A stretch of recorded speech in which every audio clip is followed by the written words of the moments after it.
Hello everyone, welcome back to my channel. আশা করি তোমরা সবাই খুব ভালো আছো। আজকে চলে এসেছি ইংলিশ স্পিকিং ক্লাসের ডে 21 ভিডিও নিয়ে। আর এই ডে 21 ভিডিওতে আজকে তোমাদের জন্য কি আছে চলো দেখে নেওয়া যাক। আজকের এই ভিডিওতে টাইমের সঙ্গে সম্পর্কিত দারুণ দারুণ কিছু শব্দের কালেকশন নিয়ে আমি তোমাদের জন্য চলে এসেছি। আর এই শব্দগুলো যখন আমি এক্সাম্পলের মধ্য দিয়ে তোমাদেরকে সুন্দর করে বুঝিয়ে দেবো, তখন খুব সহজেই তোমরা এই শব্দগুলো তোমাদের প্রতিদিনকার কথাবার্তায় ব্যবহার করতে পারবে। সময়ের সঙ্গে সম্পর্কিত শব্দ, সেগুলো আবার কিরকম, চলো দু একটা এক্সাম্পল দিয়ে আমি তোমাদেরকে ব্যাপারটা বোঝাই।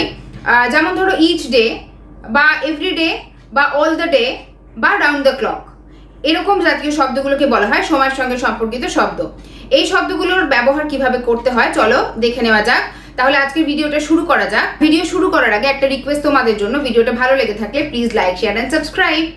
তাহলে চলো এবার ভিডিওটা শুরু করা যাক। তো চলো দেখে নেওয়া যাক আজকের প্রথম শব্দটা। প্রথম শব্দ হচ্ছে every time. Every time, every time এই শব্দটার বাংলা মানে হচ্ছে প্রত্যেকবার। প্রত্যেকবার, যেমন ধরো সে প্রত্যেকবার আমাকে মিথ্যা কথা বলে। তো প্রত্যেকবার কোনো কিছু কাজ যদি করা হয় সেক্ষেত্রে আমি ইউজ করব এই এভরি টাইম কথাটা। তো চলো এটাকে কিভাবে সেন্টেন্সে ইউজ করতে হয় চলো দেখে নেওয়া যাক। সে প্রত্যেকবার মিথ্যা কথা বলে। সে প্রত্যেকবার মিথ্যা কথা বলে। এটাকে ইংলিশে আমি কিভাবে বলবো? হি tells a lie every time. He tells a lie every time. মিথ্যা কথার ইংরেজি হচ্ছে লাই, আর লাই কথাটার আগে সবসময় এই আর্টিকেলটা ইউজ করতে হয়। তাহলে he tells a lie every time, সে প্রত্যেকবার মিথ্যা কথা বলে। তাহলে এবার থেকে প্রত্যেকবার এটা বোঝানোর জন্য তোমাদের কোন শব্দটা ইউজ করতে হবে ইংলিশে? Every time. যেমন আমি একটা সেন্টেন্স বলছি আমার তরফ থেকে, I will be glad, I will be glad if you press the like button every time.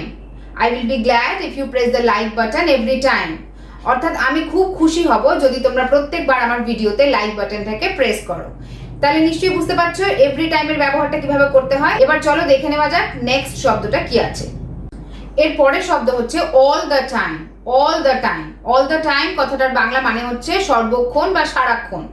যেমন কেউ কোনো কাজ সারাক্ষণ করতে থাকে, সেক্ষেত্রে আমরা এই অল দ্য টাইম এই শব্দটা ইউজ করব। যেমন ধরো সে সারাক্ষণ কথা বলতে থাকে। সে সারাক্ষণ কথা বলতে থাকে। সে সারাক্ষণ টিভি দেখতে থাকে। সে সারাক্ষণ টিভি দেখতে থাকে। সে সারাক্ষণ ফোন ঘাঁটতে থাকে। সে সারাক্ষণ ফোন ঘাঁটতে থাকে। এরকম সারাক্ষণ কেউ কিছু কাজ করে যায়, সেক্ষেত্রে আমরা অল দ্য টাইম কথাটা ইউজ করব। চলো একটা এক্সাম্পল দিয়ে বিষয়টা বুঝে নেওয়া যাক। ধরো বলা হলো যে সে সারাক্ষণ গেম খেলতে থাকে। সে সারাক্ষণ গেম খেলতে থাকে। এটাকে ইংলিশে আমি কি বলবো দেখো? He plays the game all the time. He plays the game all the time. অর্থাৎ সে সারাক্ষণ গেম খেলতে থাকে। তোমরা সারাক্ষণ গেম খেলো না তো? গেম না খেলে আমি বলবো যে আমার চ্যানেলের ভিডিওগুলো দেখতে থাকো আর খুব তাড়াতাড়ি ইংলিশে ফ্লুয়েন্ট হয়ে ওঠো। এবার চলো তাহলে দেখে নেওয়া যাক নেক্সট শব্দ কি আছে। এর পরের শব্দ দেখো round the clock. Round the clock মানে 24 ঘন্টা, মানে সারাক্ষণ 24 ঘন্টা ধরে যে কাজটা আমরা করতে থাকি সেটাকে বলা হচ্ছে রাউন্ড দ্য ক্লক। যেমন ধরো কেউ WBCS পরীক্ষা দেবে, তো সেক্ষেত্রে তাকে 24 ঘন্টা পড়তে হবে। রাউন্ড দ্য ক্লক তাকে পড়াশোনা করে যেতে হবে। তো চলো এই রাউন্ড দ্য ক্লক এই শব্দটা আমরা কিভাবে সেন্টেন্সে ইউজ করতে হয় শিখে নিই।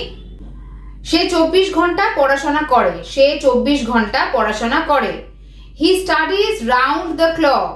হি studies round the clock. Study অর্থাৎ পড়াশোনা করা। He studies round the clock. সে 24 ঘন্টা পড়াশোনা করে। এর পরের শব্দ দেখো whole the day. Whole the day মানে হচ্ছে পুরো দিন বা সারা দিন। পুরো দিন বা সারা দিন এরকম বোঝাতে গেলে আমাকে হোল দ্য ডে এভাবে বলতে হবে। আমি একটা এক্সাম্পল দিয়ে ব্যাপারটা বোঝাই। সে সারা দিন বা সে পুরো দিন বাড়ির বাইরে ছিল। এটাকে ইংলিশে বলতে গেলে কিভাবে আমি বলবো দেখো, he was out of the house whole the day. He was out of the house অর্থাৎ বাড়ির বাইরে ছিল, হোল দ্য ডে অর্থাৎ পুরো দিন বা সারা দিন। তাহলে পুরো দিন বা সারা দিন দিয়ে যখন কোনো সেন্টেন্স বলতে হবে তখন কিভাবে তার ব্যবহার করতে হবে নিশ্চয়ই তোমরা এই সেন্টেন্সটা দেখে বুঝতে পেরেছো। এবার চলো আমরা চলে যাই নেক্সট ওয়ার্ডের দিকে। নেক্সট ওয়ার্ড হচ্ছে এভরিডে। সে প্রতিদিন স্কুলে যায়। সে প্রতিদিন স্কুলে যায়। বা আমি প্রতিদিন ঘরের কাজ করি। বা সে প্রতিদিন বই পড়ে। বা সে প্রতিদিন ক্রিকেট খেলে। এরকম যে কাজ প্রতিদিন করা হয় সেই কাজগুলোর ক্ষেত্রে আমরা এভরিডে কথাটা ইউজ করব। যেমন আমি এক্সাম্পল দিচ্ছি যে সে প্রতিদিন স্কুলে যায়। সে প্রতিদিন স্কুলে যায়। He goes to school every day. He goes to school every day. প্রতিদিন আমরা যে কাজটা করি, মানে ম্যাক্সিমাম দিন, বেশিরভাগ দিন আমরা যে কাজটা করি বছরের মধ্যে, সেই কাজটা বলার ক্ষেত্রে আমরা ইউজ করব এভরিডে কথাটা। চলো এবার নেক্সট কি ওয়ার্ড আছে দেখে নেওয়া যাক। এর পরের শব্দ হচ্ছে ইচ ডে। ইচ ডে মানে হচ্ছে প্রত্যেকটা দিন। প্রত্যেকটা দিন মানে হচ্ছে একটা দিনও বাদ দিয়ে নয়, প্রত্যেকটা দিন আমরা যে কাজ করি সেখানে আমরা ইচ ডে কথাটা ইউজ করব। এর আগে তোমাদের শেখানো হলো এভরিডে। এভরিডে কথাটার মানে হচ্ছে প্রতিদিন, অর্থাৎ আমরা সেই কাজটা 365 দিন একটা বছরের মধ্যে অনেকগুলো দিন নাও করতে পারি, কিন্তু ম্যাক্সিমাম দিনই সেই কাজটা করে থাকি। যেমন I go to school everyday, এর মানে হলো যে আমি প্রতিদিন স্কুলে যাই। কিন্তু আমরা কি সত্যি প্রতিদিন স্কুলে যাই? তা তো নয়। আমাদের স্কুলে অনেক দিন ছুটি থাকে, সেই দিনগুলোতে আমাদের স্কুলে যেতে হয় না।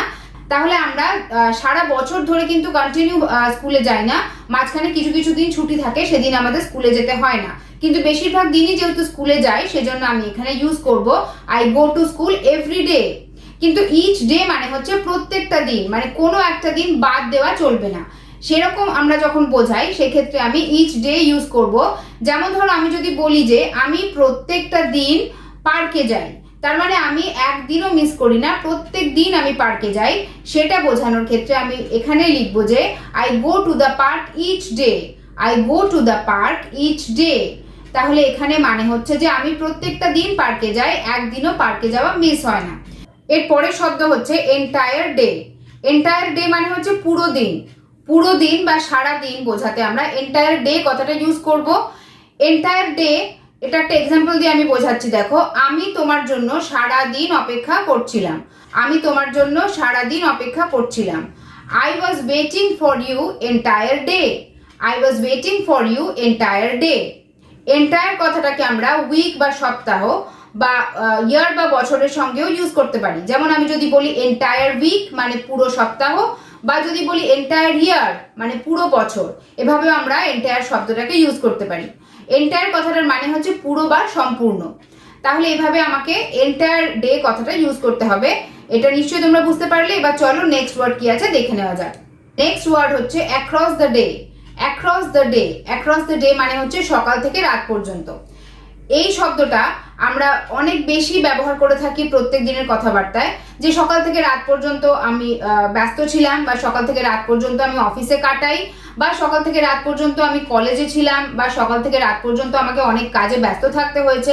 এভাবে সকাল থেকে রাত পর্যন্ত এই টার্মটাকে আমরা ইউজ করে থাকি। তো এই সকাল থেকে রাত পর্যন্ত এটাকে আমরা বলবো across the day. Across the day. চলো একটা এক্সাম্পল দিয়ে তোমাদের বিষয়টা ভালো করে বুঝিয়ে দিই। ধরো আমি বললাম যে আমরা সকাল থেকে রাত পর্যন্ত এখানে থাকবো। আমরা সকাল থেকে রাত পর্যন্ত এখানে থাকবো। এটাকে আমি ইংলিশে কিভাবে বলবো? We will stay here across the day. We will stay here across the day, অর্থাৎ সকাল থেকে রাত পর্যন্ত across the day. We will stay here across the day. তাহলে চলো এবার পরের ওয়ার্ড দেখে নেওয়া যাক। নেক্সট ওয়ার্ড খুব ইন্টারেস্টিং। নেক্সট ওয়ার্ড হচ্ছে within a while. Within a while. Within a while কথাটা আমরা কোথায় ইউজ করি? যেখানে আমরা বলতে চাই যে চোখের নিমেষে আমরা কোনো কাজ করে দেব। চোখের নিমেষে কোনো কাজ করে দেব, এটা বোঝানোর ক্ষেত্রে আমরা উইদিন আ ওয়াইল এই টার্মটাকে ইউজ করে থাকি। তো উইদিন আ ওয়াইল আমরা কিভাবে ইউজ করব চলো দেখে নেওয়া যাক। ধরো আমি বললাম যে আমি চোখের নিমেষে এই খেলাটা জিততে পারি। আমি চোখের নিমেষে এই খেলাটা জিততে পারি। সেক্ষেত্রে আমি কিভাবে বলবো ইংলিশটা দেখো, I can win the game within a while. I can win the game within a while. এভাবে আমাকে বলতে হবে। তাহলে আজকের ভিডিওতে তোমাদের শেখানো হলো টাইম রিলেটেড অনেক ইন্টারেস্টিং শব্দ, যেগুলো তোমরা এখন থেকে তোমাদের কনভারসেশনে খুব সুন্দরভাবে ইউজ করতে পারবে। আর এবার হোমওয়ার্ক টাইম। আজকের ক্লাসে তোমাদের যা শেখানো হলো তার থেকে আমি দুটো হোমওয়ার্ক তোমাদের করতে দিচ্ছি। তোমরা এই হোমওয়ার্কের আনসারগুলো কমেন্ট সেকশনে আমাকে লিখে জানাও, তাহলে আমি বুঝতে পারবো যে আজকের ক্লাসটা তোমরা কতটা ভালোভাবে বুঝতে পেরেছো। নাম্বার 1 হচ্ছে সে সারাক্ষণ অস্বাস্থ্যকর খাবার খায়। সে সারাক্ষণ অস্বাস্থ্যকর খাবার খায়। অস্বাস্থ্যকরের ইংলিশ হচ্ছে আনহেলদি। এবার বাকি সেন্টেন্সটা তোমরা পুরোটা করবে, করার পরে আমাকে কমেন্ট সেকশনে উত্তর জানাবে। আর নাম্বার 2 সেন্টেন্স হচ্ছে আমি প্রত্যেকটা দিন হোমওয়ার্ক করি। আমি প্রত্যেকটা দিন হোমওয়ার্ক করি। তাহলে এই দুটো সেন্টেন্স কি হবে তোমরা চটপট আনসার লিখে কমেন্ট সেকশনে আমাকে পাঠিয়ে দাও। তাহলে আজকের এই ভিডিওটা আমি এখানেই শেষ করছি। ফিরে আসছি পরবর্তী ভিডিও নিয়ে। ততক্ষণ সবাই খুব ভালো থাকবে। Till then take care and keep practising.